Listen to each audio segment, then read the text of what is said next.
Welcome to the Mission Go podcast. Today we're sitting down with Kammy Hall Nelson, and we are talking about what she's doing with Creative Realty and how she's inspiring women around her to be leaders in business. Welcome to the Mission Go podcast, where we sit down with leaders in our communities and businesses to talk about what inspires them to go build something bigger than themselves. We want you to be inspired and you to take on your own personal mission also. Let's go, baby. So we are sitting down with the magnificent Kammy Hall Nelson of Creative Realty, broker, entrepreneur, woman of real estate, killer, crusher. You are too kind. I am. So Kammy, why don't you tell us a little bit about how you got into real estate and what brought you from kind of a 9-to-5 type industry into the real estate industry? Yeah, so I've always been an entrepreneur. I can't tell you how many things that I've tried, right? But my dad and my grandfather, were in real estate, but it was just one of those things. Like, I was kind of young, so I wasn't really paying attention too much. But then I kind of got the bug and started doing a little bit of investing. So I purchased a couple rental properties, and once I started learning like different strategies, different investment strategies, like, flipping and wholesaling, and I'm like, this is like a whole nother lane. And but I started losing deals because I was working with other realtors, right? And it was during at the time that the market had crashed. So it was a couple years after that. So these realtors didn't care about my little $40,000-$50,000 deals, right? Because they just trying to live. Struggling. They were just trying to live, right? At the time, I didn't realize that because, again, as an investor, you don't see the realtor side. Right. So I just decided, let me just get my realtor's license. It'll help me. I'll have access, I'll be able to get into properties, write my own contracts. Well, at the time, I was still working my 9-to-5 at the Federal Reserve, which I always tell anybody I loved my job at the time. So it was no question if I was leaving or not. Never thought about that at all, but got my license, and it's just like wildfire, word of mouth. People out of the blue just started calling me, can you help me? Can you help me? And I was like, well, I didn't get my license for this, but I don't mind helping. What could it hurt? And I ran into the toughest transactions, but those tough transactions helped me to become a better realtor over time, because it's like, how do I maneuver through this? How do I get this person? And it became something I became passionate about, because I saw people that had never considered even purchasing a house. They came to me, and because I had that past experience with the harder transactions, got them in a home. And then I started looking at it like, I could do this full time. And then my schedule started becoming a little tight, where, I'm like trying to write offers, trying to, on a conference call, and I had to make a decision. So I prayed about it, and I said, when the time comes, it's going to come. And I think it was 6 months from the time that I prayed about it, and I was having my annual evaluation with my manager. Okay. And I got a promotion and everything. And, I was excited to hear about it. They're going to have you running the Fed. Yeah, right. And it's actually because my manager at the time was out of Kansas City. So I hung the phone up, and I picked the phone back up, and I was like, hey, I just want to let you know that I'm going to put my 2 weeks notice in. It was like an out-of-body experience. And my manager was like, but you just got a raise, and what's going on? I'm like, it's just been something that, I kind of been planning, but it's like the right time. What does that feel like jumping off that cliff? Like, you prayed about it. God obviously directs your steps, right? Absolutely. So what does that leap of faith feel like in the moment? In the moment, it was like an out-of-body experience, right? Okay. And I didn't end up leaving for maybe 2 months, so they could find a replacement. But I had a lot of vacation time, so I took advantage of that. But I will tell you, the first day that I was self-employed. I sat at the same desk at home because I worked from home every day. Yeah. Sat at the same desk, same time. But I didn't have my Fed computer in front of me, and I cried for an hour straight.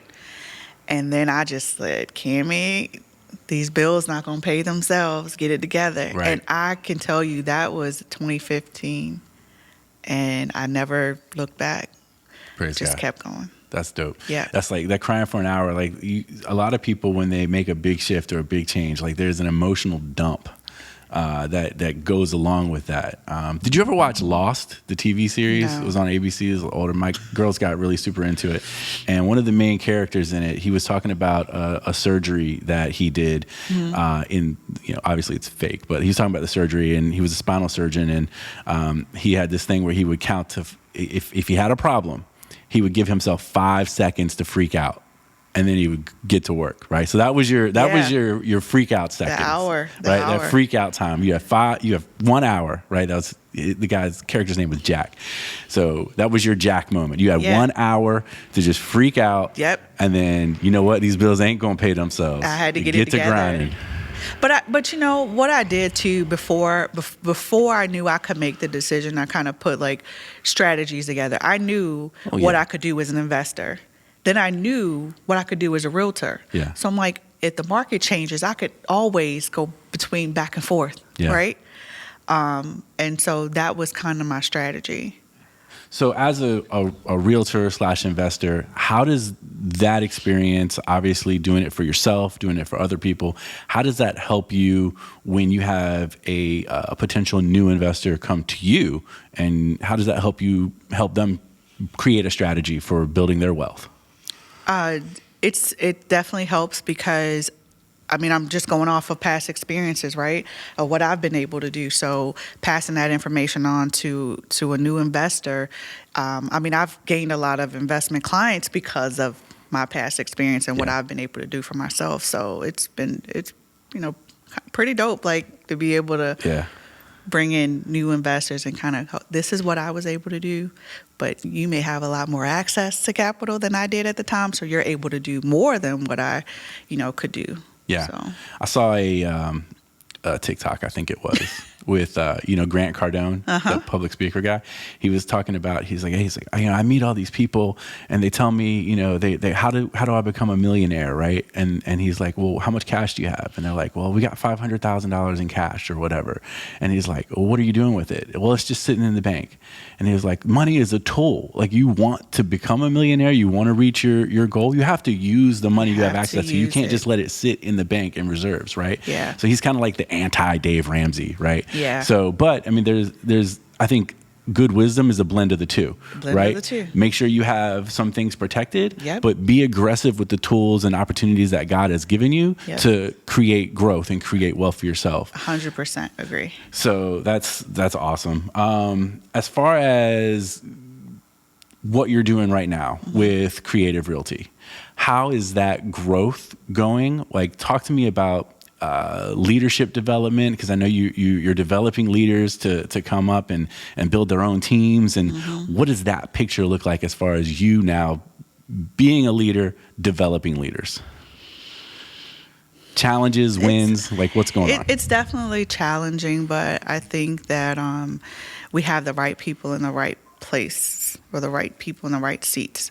Like, we're even developing ourselves. Like, we have just invested in EOS, which is, ensuring that we are providing great leadership to, our teams, so that in turn they can do the same thing. Yeah. And so when we made the decision to kind of restructure a little bit, because it's a lot having a brokerage. You're managing agents, and I mean, 30 agents at one time is tough. Yeah. So not just that, but we wanted a way too that we could help agents to grow before they were required to become a licensed broker.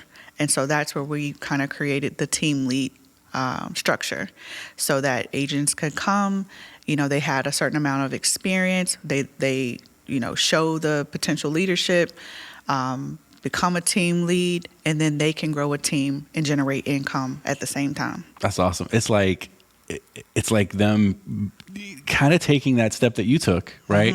With a little bit of a safety net. Yeah. Right? Without having to just go all the way in, right? They've got your guidance, they've got help and assistance of creative, they got people there to support them, which is, so maybe they only need like 30 minutes of crying time when they make that move. They don't need the full hour, right? But that's really awesome. So how many team leads do you have right now? 5. It's 5 of us. Because even I'm still a team lead, but yeah, we have 5 now, and 29 agents across the 5 teams. That's awesome. Yeah. That's awesome. That's multiplication, right? That's going to be beautiful for them, for the agents that they're supporting, for the brokerage. I'm excited to see how that develops and goes. I definitely am. I know you're doing a lot of work with the Greater Richmond Real Estate Investors Association and even the subset of that, the Women of GRIA. Tell me what's going on there. How are you helping develop these leaders, and like what opportunity is there for women to grow in that network? Yeah. So GRIA is formerly CREA, so formerly Chesterfield Real Estate Investors Association, and my partner and I, we decided that we wanted to create a subgroup, right, with just women. And it kind of came from just my experiences, although I've always worked and been in the room full of men, so that has not been an intimidation for me. I'm glad I'm not intimidating you right Absolutely now. Absolutely not. But I can see how that can be intimidating for, some women, right? Because it's a male-dominated field. And so what we thought would be great is if we could create a subgroup, and it's women only, where, we can talk about different things and women can ask questions and not feel like they're asking dumb questions or, be judged or whatever the case may be. But it's a subgroup that we definitely are trying to grow to push more women to invest. Or even learn to invest. So one of our biggest goals is to have women come together, pool funds, and purchase investment properties, whether that's residential, commercial, whatever the case may be. So that sounds awesome. Yeah. That sounds awesome. About how many members do you have right now? We are, the actual GRIA group won't go into effect until January. Okay. But we have women that are already a part of that association that will be a part of the subgroup. So not an official count yet, but we have a lot of things like that we're planning, putting together, and we're excited to kick off 2024 with our subgroup for women. That sounds amazing. So you guys are already like just looking at properties or thinking up strategies and trying to put women in a position to feel empowered to, hey, like I can do this, right? For sure. Maybe correct me if I'm wrong, but like test drive it with the group, right? See how it works with the pooled funds and resources, and then distribute. Whatever you get in is what you get out, right? Absolutely. And then possibly put them in positions to build generational wealth for themselves and their families after the fact. For sure. Yeah. That's the whole goal. That's awesome. Yeah. That's awesome. So you had said about feeling intimidated, in a industry that could be dominated by men. Is that being a man, I'm completely oblivious to life facts and things. Is that a common issue that women have in real estate or stepping into investing? I think it's just, it's just one of those things. Again, it's a male-dominated field, and I've, kind of heard from women before of how they feel like they don't feel confident in a room to ask a question. Yeah.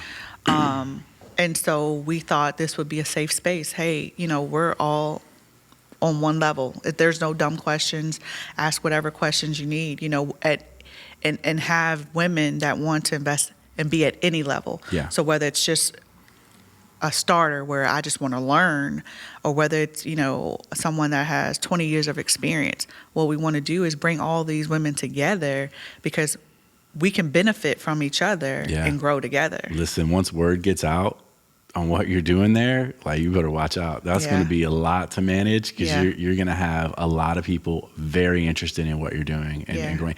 I mean, just myself, as you're talking, I'm thinking about my daughters, right? Like I want them to grow up and feel empowered, right? I don't want them to feel,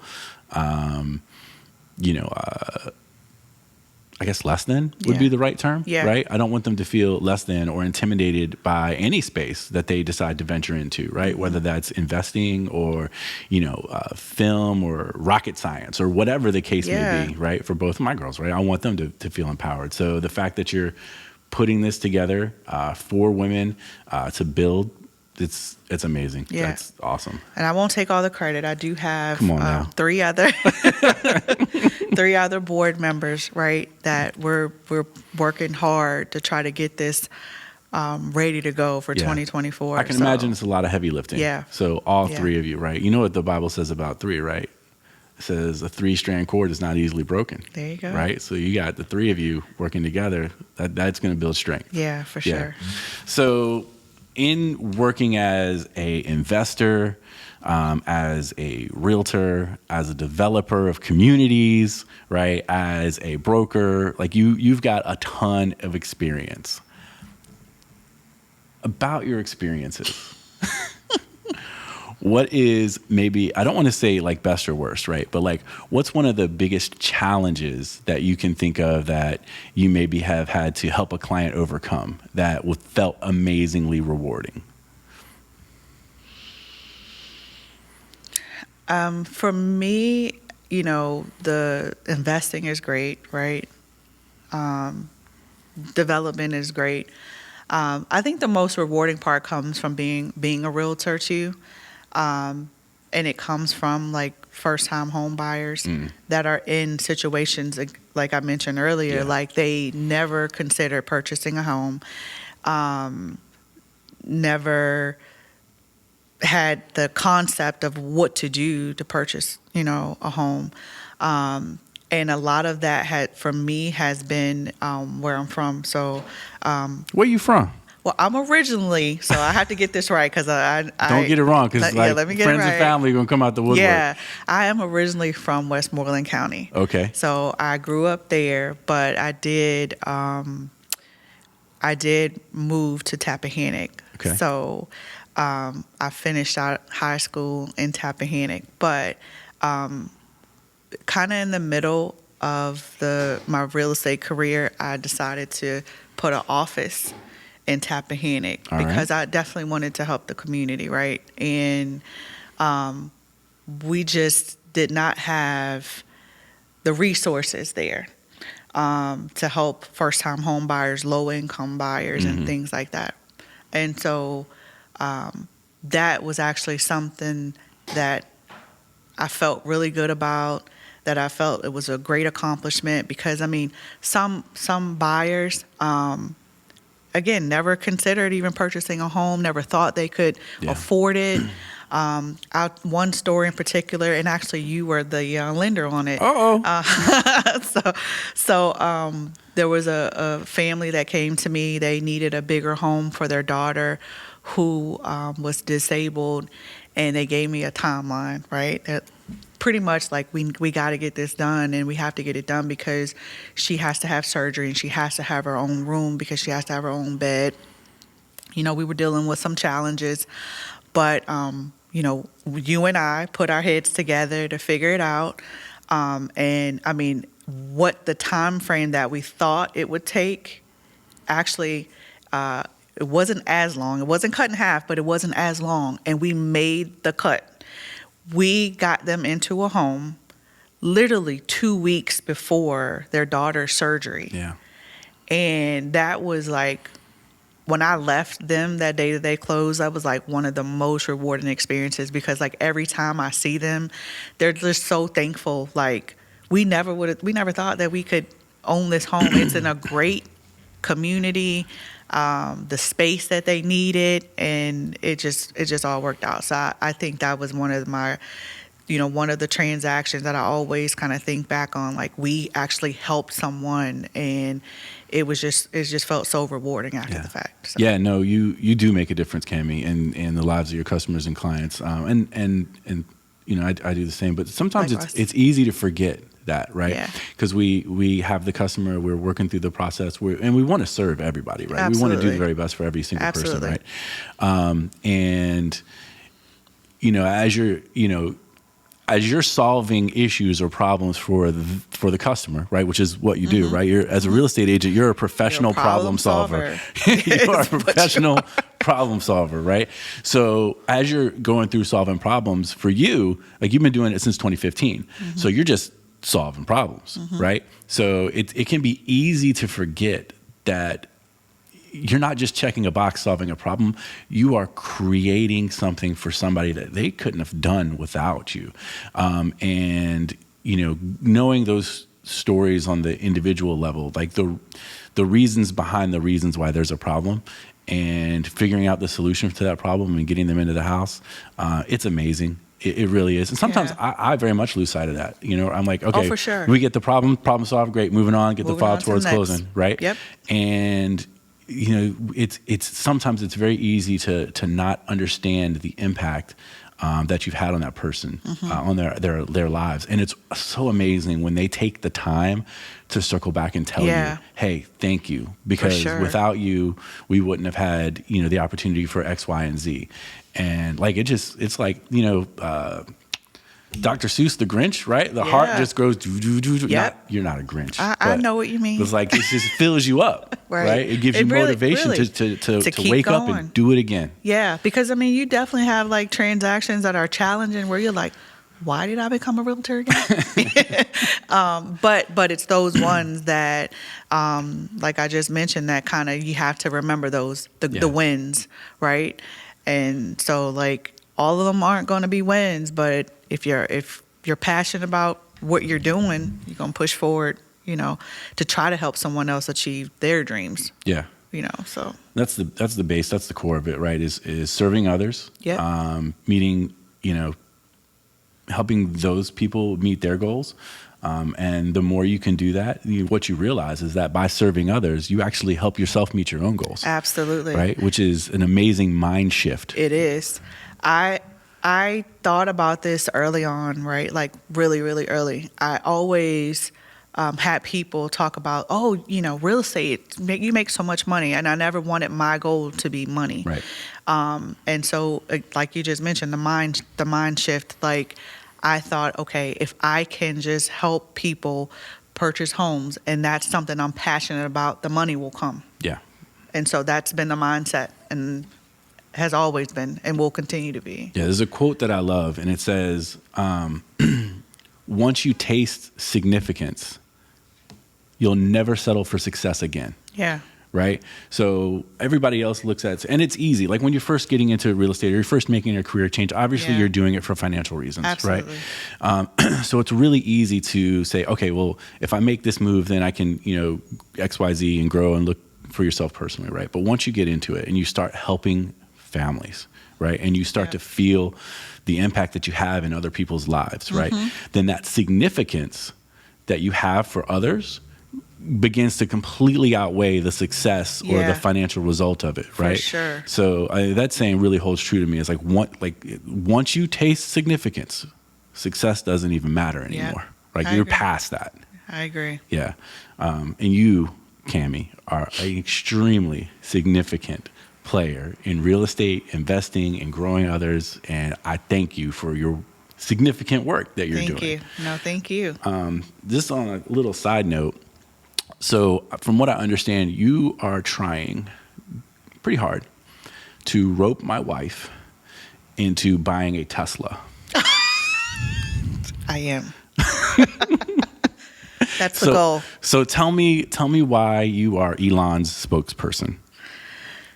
Let me tell you, my dad has probably talked about Tesla forever, and to the point where I was like, "Oh, the car is ugly." Anyway, I'm not even. But his was more financial related, right? Because he invested early on in Tesla stock. Okay. So he was trying to get you to move his stock price up. Yeah, for the most part, but but he always wanted to get a Tesla when he retired, and I just never looked at the car. I never gave it any interest. I'm very much a gadget person, but never thought that it had the gadgets that would make me smile, right? Or make me excited. Okay. And so I used to drive a Mini Cooper, which I loved. Those are cute. My Cooper.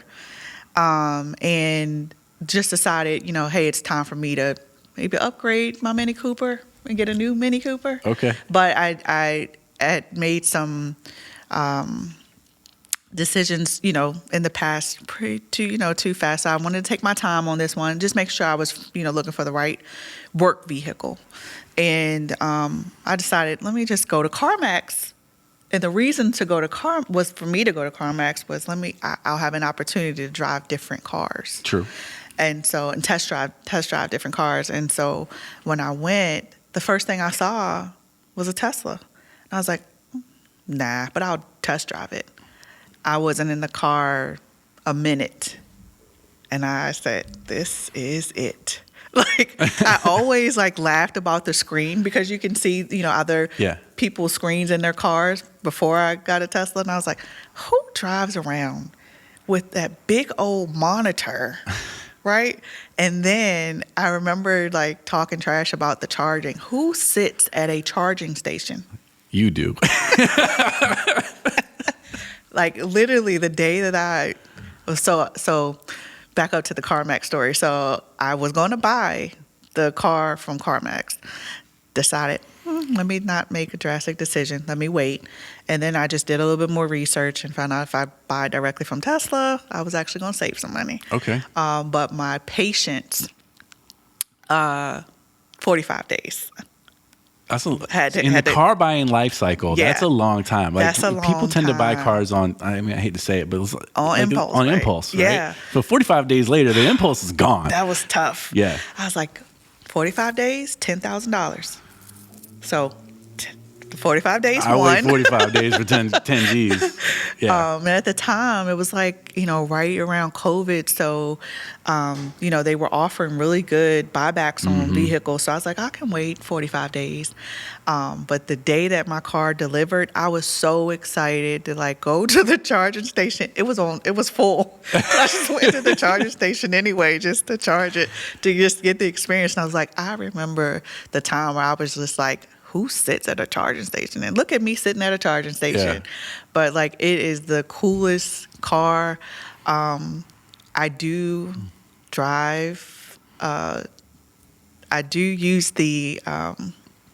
What are you about to confess to? No, well, it's a feature of the car. Oh, okay. All so right. It has the no hands feature. Yeah. Where it drives.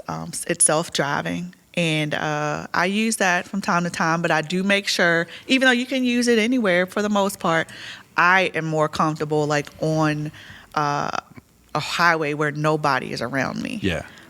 Just in the event. Yeah. But it's really cool. So you're not in the back seat sleeping while this thing's zipping you around to real estate appointments. It doesn't have that. It doesn't allow you to do that anyway. Not yet. So the TikTok, not yet. The TikTok videos of people sleeping and stuff. No, that's a little hoax because it does require you in its interval. So it doesn't do it every 30 seconds. Right? It might be 20 seconds, 30 seconds, 40 seconds that it requires you to tug on the wheel to make sure you're paying attention. Okay. And if you don't, it disables the self-driving mode. Oh. So, but it's just, I can remotely look at if someone's driving my car. I went out of town one time and I let my mom drive it. Yeah. And she was on the highway. I could see that she was driving and she was on the highway. And I literally could look at the cameras to see what was around her while she was on the highway. Wow. And I was like, hey. That sounds like a good car for parents. Yeah, it really is. It's if you look at the reviews, it's one of the safest vehicles. Yeah. And I texted her and I was like, hey, where you going on 64? And she's like, I ain't driving your car no more. But the great thing is I was able to talk her into getting one. Oh, okay. So she's a 3-month Tesla owner. All right. Both of my partners have Teslas. So how many Teslas have you sold? This is where I'm going to go to. So how much money does Tesla owe you? They owe me about, let's say, I probably sold about 6 or 7 Teslas. 6 or 7. Yeah. Elon, you got to hit my girl Kammy up. If ASAP. You drop her with some SpaceX stock or something. Free charging, solar, something. And 8 if we can get Kim on board. 8. Right? That would be Kim. Would be 8. Yes. She likes it. She loves it. I think I'm the holdback. They're not cheap. Maybe, you know what? Maybe if I got some really great real estate investment advice, I think I know where to go. There you go. I think we could maybe flip a house or 2 and then get me a Tesla. There you go. No, once you go electric, it's definitely hard. Like I jump into, it's certain features of my car, right, that I love. I get out of it. You don't turn it off. You don't do anything. You just get out. Doors lock when it detects that you're, a distance away. Wait, hold on. You just get out? Just get out the car. That feels weird. So let me tell you. So when I'm in my Jeep, I just get out the car. So it has been instances where I'm coming back and I've been like in Walmart and my Jeep is still running. In drive or in park? In park. Okay. But I'm saying it's on because I forget to turn it off. Oh, man. Because I'm so used to the car. But it does have some really good features, so I think you'll like it. All right. Well, maybe... Just go test drive it. No. Kammy, thank you so much for coming on today. I appreciate it. I appreciate your wisdom, your guidance. I look forward to seeing you continue to grow. Look forward to seeing what happens with the women of Gria. And I am blessed to be your friend. No, likewise. Thank you for everything that you've done for me and my clients. Like I couldn't be here without you. So thank you for everything. This is my show. It is, but just FYI. I'm just kidding. Thank you, Kammy. I appreciate you. Absolutely. All right. Today's podcast is sponsored by Bohn Mortgage Lending. If you need help to put a plan in place to buy your space, check out nickcanhelp.com.